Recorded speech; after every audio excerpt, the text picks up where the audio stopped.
After my brother got married and moved out, I was left alone with my mother. While I've always been grateful for how she raised me, her recent behavior has been incredibly frustrating. Despite all the financial support I provided, she suddenly pushed me away. What hurt even more was realizing that my brother and his wife played a role in her decision. I couldn't shake the resentment I felt toward them, and deep down, I promised myself that I would repay the betrayal tenfold. My name is Emily, and I'm 25 years old. Life hasn't been easy lately. My father passed away a few years ago, and my older brother, Tom, who's 10 years older than me, moved out after getting married. Now it's just me and my mother under one roof. To be honest, living with her hasn't been pleasant. Once I started working, she quit her part-time job and became completely dependent on me. She treated me like her personal servant, constantly demanding, "Emily, is dinner ready yet?" Or, "I ran out of money this month. Give me another $200. Her endless requests made my life exhausting. People have told me I should just move out, and I've thought about it many times. But she's my only remaining family at home. After my father's death, she was the one who raised both me and Tom, who now lives far away with his wife, Catherine. He never offered to help, and Catherine made it clear that she wanted nothing to do with my mother. Despite all of this, leaving my mother behind never felt like an option. I felt a responsibility toward her, but I was also a human being with limits. No matter our relationship, there was only so much I could endure. Today, I finally snapped. "Mom, some money is missing from my wallet again. Did you take it?" I asked, my patience wearing thin. What an awful thing to accuse me of. "I just borrowed it for a little shopping," she shot back defensively. "Borrowed? You never pay me back. Stop taking my money without asking. Do you even realize everything I did to raise you? You should be grateful," she yelled. "I know, Mom, and I appreciate it. But that doesn't mean you can take whatever you want from me. I work hard for my money, and I have a right to decide how I spend it." Every time we had an argument, she threw the same words at me. "I raised you," or "you wouldn't be here without me." No matter what I said, she always turned the conversation back to how much she had sacrificed. The truth is, I earn a good salary. Even if I gave her $2,000 a month, I could still live comfortably, but I refused to let her treat me like an endless source of money. Then, one evening, I came home from work and found Tom and Catherine sitting in my apartment. I hadn't seen them since my father's funeral, and we'd barely spoken in years. "Hey, Emily, it's been a while. You still have that gloomy aura around you, huh?" Tom said with a smirk. His teasing hadn't changed since we were kids. He always looked down on me. "Why are you here, Tom?" I asked bluntly. "Do I need a reason to visit my parents' house?" he replied casually. "This isn't our family home, Tom. That house was sold after Dad passed away. I'm renting this place with my own money. Don't be so stingy. We're family, right?" Before I could respond, Catherine chimed in with a smug smile. "Emily, you're still as uptight as ever. With an attitude like that, no wonder you're still single." She said it so casually, like she didn't even realize how rude it was. It was clear, just like Tom, she had no respect for me. Frustrated, I ate dinner alone and went to my room while my mother happily chatted away with them. From that day on, Tom and Catherine started visiting more frequently. And what annoyed me most, they acted like they owned the place. "Tom, what's going on? This is my apartment. You can't just show up whenever you want." I finally confronted him. "What's your problem?" "I just want to see Mom." "She's our mother too," he said, acting like he cared. "You never called or visited until now." "That's none of your business," he dismissed me. "Speaking of which, I'm starving. Make me something to eat, quick." I stared at him in disbelief. Was he serious? This was my home, not his. "I want some cake, Emily. Buy me one," Catherine added, as if I were her servant. And to my surprise, even my mother joined in. "You just got off work, right? You have time. Stop being lazy and go buy it already." It was ridiculous. Catherine, who had once made it clear she didn't want to live with my mother, was suddenly acting all friendly, and Tom carried himself with an arrogant attitude, as if being the eldest son gave him special privileges. Something was off. I didn't know what they were up to, but I knew it wasn't good. A few days later, I found out exactly what their plan was. "Emily, I've had enough. I can't live with you anymore," my mother announced abruptly. "What?" I froze. "I'm done living with someone as slow, lazy, and unpleasant as you." I've decided. I'm moving in with Tom and Catherine. For a moment, I couldn't process her words. You're moving in with them. Tom and Catherine, who had always wanted nothing to do with her, were suddenly welcoming her into their home. Just then, Tom and Catherine arrived, as if on cue. What's going on? You always said you'd never live with Mom. I questioned them. What's the big deal? Tom smirked. It's natural for the eldest son to take care of his mother, isn't it? Yeah, Emily. What's your problem? If you don't want to live with Mom, why should it bother you that we're taking her in? Catherine added. Their sudden change in attitude didn't make sense.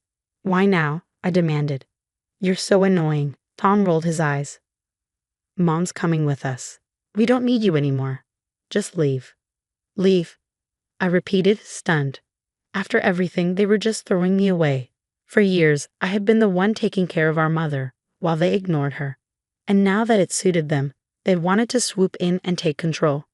That's when I realized this wasn't about family. It was about something else entirely. And in that moment, whatever love I had left for my mother completely vanished. After everything I had done for my mother, the financial support, the care, the sacrifices, how could she turn on me like this? In that moment, whatever love I had left for her vanished completely. But this would be the last time they got to look down on me. A week from now, they would regret ever betraying me. I was already planning my revenge. Fine, I'll leave right now, I said firmly, looking straight at my mother, brother, and his wife. They exchanged smug glances before my brother spoke. Wow, Emily, you're actually leaving. Mom, you must be thrilled, he sneered. I couldn't be happier, my mother gushed. Now I can finally live with Tom and Catherine. I feel like I'm on top of the world. From now on, I'll be taking care of Mom. Thanks, Tom, she added with a sweet smile. And I'm so glad I get to live with my dear mother-in-law now, Catherine chimed in. The three of them carried on, laughing and patting themselves on the back as if they had won. I had to fight back the urge to laugh. They had no idea what was coming. But for my plan to work, I had to act as if I was completely defeated. From that day forward, my brother and his wife practically moved into my apartment. As for me, they acted like I was invisible, as if I didn't even exist. That suited me just fine. It gave me the freedom to prepare for my departure without any interference. The day I moved out. A week later, my moving day had finally arrived. As I stepped out of my room, Tom smirked. Well, Emily, today's the day. We'll be taking care of Mom from now on, so you can live your life without any worries. Thanks, I'll leave her in your hands, I replied coolly. Something about my calm tone seemed to bother him, but he didn't say anything. Then my mother approached me. I hope you find a husband soon, Emily, she said mockingly. It would be a real shame if you stayed single forever. People would call you a loser, you know. Tom and Catherine burst into laughter. I simply smiled. That's true. But from now on, I've decided to live for myself. I mean, I don't have to take care of you anymore, right? My mother's smile faltered. Just shut up and leave already. I never asked you to take care of me in the first place, she snapped. I was already planning to leave, but before I could step out, the doorbell rang. Ding dong. Oh, looks like you're here, I said casually. I walked over and opened the door. The moving company employees I had scheduled had arrived right on time. They quickly got to work carrying out the belongings from my room. But then I turned to the living room and gestured at the rest of the apartment. Oh, and please take all the appliances and furniture in these rooms too, I instructed. For a moment there was silence. Then, in perfect harmony, the three of them shrieked in confusion. The TV, the fridge, the microwave, even the cleaning robot? I nodded. Oh, and don't forget the sofa, dining table, and bed. Take everything.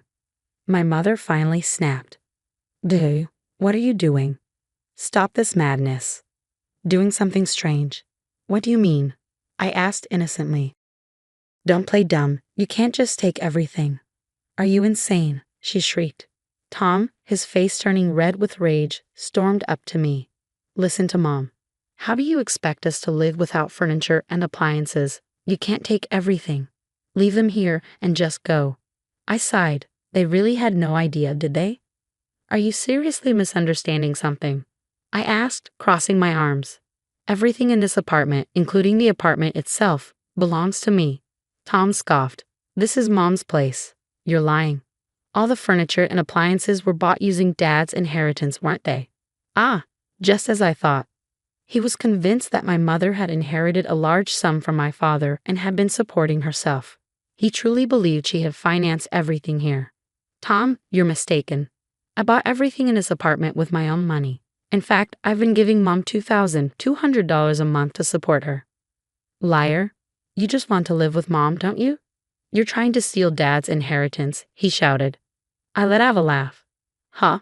What are you talking about? Mom spent Dad's inheritance a long time ago. Tom froze. His face went pale as he slowly turned to look at our mother. She was staring at the ground, her expression completely drained of color. Mom, please tell me she's lying. You told us you bought all the appliances here, Tom said, his voice shaking. Well, I just wanted to look good, she admitted weakly. Huh? What does that even mean? Tom roared. He finally realized the truth. The only reason he and Catherine had agreed to take my mother in was because they thought she still had money. But now that they knew she was broke, their attitudes changed in an instant. If there's no inheritance, then what's the point of living together? Tom shouted. Wait, what? Didn't you say you take care of me because you're the eldest son? My mother asked, stunned. Tom scoffed. I was just being nice. I lied so we could live together. For the first time, my mother's face twisted in horror. She had thrown me aside for her golden son, only to realize too late that his kindness was never real. Honestly, she should have seen this coming. If Tom had actually cared about her, he would have checked in before now. But he hadn't.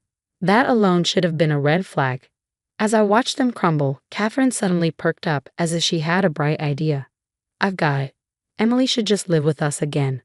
Tom and my mother immediately latched onto the idea. That's right. Emily, come back. We're family after all. Yes, Emily, I really do need you, Tom added. I laughed in their faces. Are you joking? Why would I ever live with trash like you? From now on, I'm living for myself. What happens to you all? That's none of my concern. Go ahead and ruin your lives together. The three of them collapsed onto the floor, completely drained of energy. Their eyes were hollow with despair. I turned toward the door. Goodbye, dearest family. With that, I shut the door behind me. In 2 weeks, the lease on the apartment, under my name, would expire. They would be evicted, but that was no longer my problem. 1 week later, just as expected, I got a call from my mother. Emily, please, I can't live like this. Come back. There's no way I'm coming back. Why don't you ask that foolish couple to take care of you? Actually, they quit their jobs and moved here thinking I had Dad's inheritance. They're useless now. I don't even want to help them anymore. Emily, you're all I have. I sighed.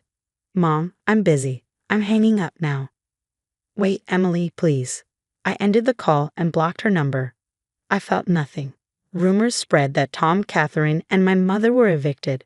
They wasted all of Tom's savings moving into a rundown apartment. My mother refused to work, and she constantly fought with Catherine.